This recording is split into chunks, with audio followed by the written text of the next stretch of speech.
इस टॉपिक में हम लोग सीखेंगे फॉर्मेट स्पेसिफायर क्या होते हैं सी लैंग्वेज में। बहुत इंपॉर्टेंट चीज़ होती है ये।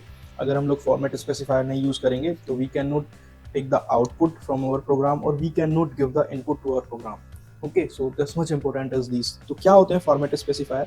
Format specifier is used to specify the type of data to be printed on the output screen. क्या आपको प्रिंट करना है आउटपुट स्क्रीन पर, या फिर किस तरह का डेटा को इनपुट देना है अपने कंप्यूटर को, तो ये हमें बताते हैं फॉर्मेट स्पेसिफायर।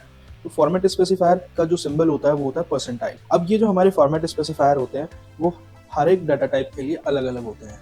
इंटीजर के लिए जो हमारा फॉर्मेट स्पेसिफायर होता है वो होता है परसेंटाइल डी, और फ्लोट के लिए जो हमारा फॉर्मेट स्पेसिफायर होता है वो होता है परसेंटाइल एफ। कैरेक्टर के लिए हमारा फॉर्मेट स्पेसिफायर होता है सी।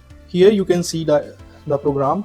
आप इसमें देखिए, मैंने आपको format specifier with the help of a program बताया हुआ है। इसमें अब देखिए, मैंने एक वेरिएबल इनिशियलाइज किया जिसका नाम है integer value is equal to 15।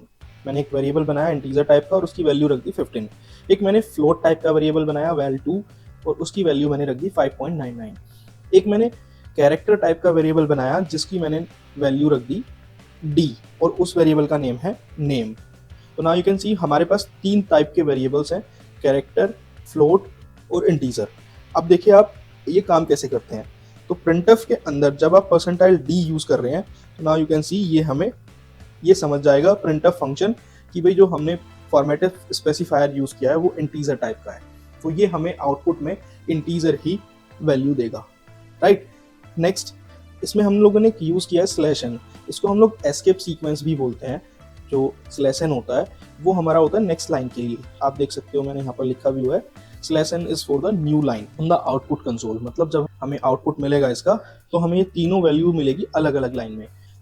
अच्छा, इसमें एक और चीज़ है दोस्तों, जैसे आप लोग देख रहे हैं यहाँ पर मैंने यहाँ पे स्लैश डबल स्लैश लगाया हुआ है और इसका मतलब होता है कमेंट।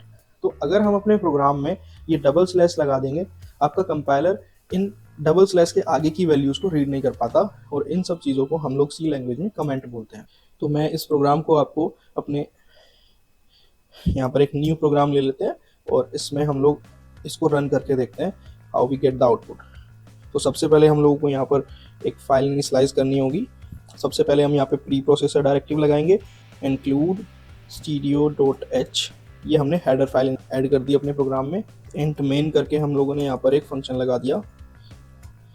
ये हमारा हो गया फंक्शन प्रोग्राम बॉडी स्टार्ट, और यहाँ से हमने जो अपना कोड था वो हमने यहाँ पर पेस्ट कर दिया। So now you can C integer की वैल्यू 15 है, फ्लोट की वैल्यू 5.99 है। तो इस तरह से हमने बना दिया। अब यहाँ से हम कर देते हैं return value, return is equal to 0 to the main function.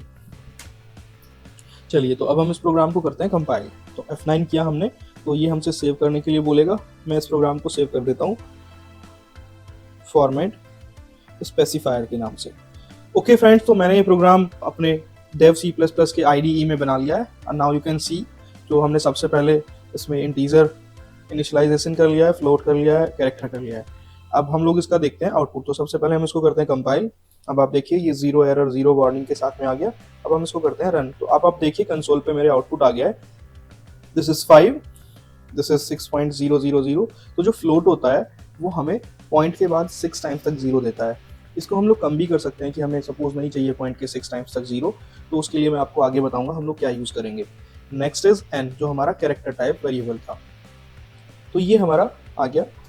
अब इन केस आपने यहाँ पर ये देखिए दिस इज डी, आपने इसको कर दिया डी और इसको भी कर दिया आपने इंट, राइट। तो ये हो गया हमारा इंट और दिस इज, मैं इसको कर देता हूँ इस तरह से।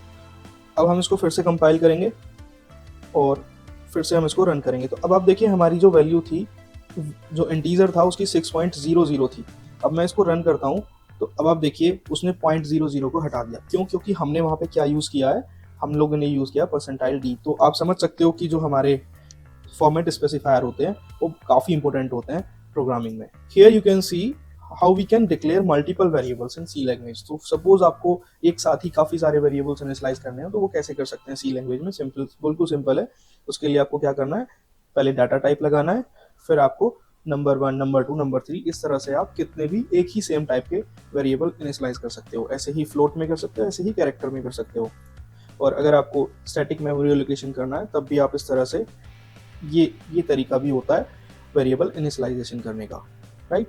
तो ऐसे भी हम लोग वेरिएबल इनिशियलाइज कर सकते हैं। और अगर आपको इस तरह से भी करना है तो this is the third way to initialise the variable x y z. एक साथ हमने 3 वेरिएबल इनिशियलाइज कर दिए और फिर हमने उनको बाद में इस तरह से वैल्यू प्रोवाइड कर दी, तो हमने तीनों को एक ही वैल्यू दे दी। इस तरह से भी हम अपना प्रोग्राम इनिशियलाइज कर सकते हैं वेरिएबल्स को।